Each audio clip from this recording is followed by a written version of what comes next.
চায়, দেখতে চায়, পরীক্ষা করে নিতে চায়। আল্লাহ জানতে চায় কে কোরআনের পক্ষে রয়েছ, কোরআনের হুকুমত কায়েম করার পক্ষে কে রয়েছ। আল্লাহ এইটা দেখতে চায়, জানতে চায়। ওয়ায়ালামাস সাবিরিন, আর আল্লাহ কয় আমি এটাও দেখতে চাই ওই পথে যাইতে হলে ধৈর্য ধরা লাগবে। ধৈর্য ধরে তারপর ইসলামী আন্দোলন, কোরআন বিজয়ের আন্দোলন করা লাগবে।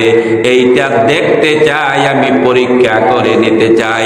তারপরে আমি আল্লাহ তোমাদেরকে জান্নাত দান করব,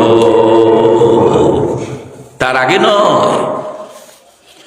যদি শুধুমাত্র নামাজের মাধ্যমে জান্নাত পাওয়া যাইতো, রোজার মাধ্যমে জান্নাত পাওয়া যাইতো, আমি আগেও বলেছি রাসূলের শরীর মোবারক দিয়া রক্ত ঝরতো না, জানদান মোবারক শহীদ হতো না, হিজরত করা লাগতো না, কষ্ট করা লাগতো না।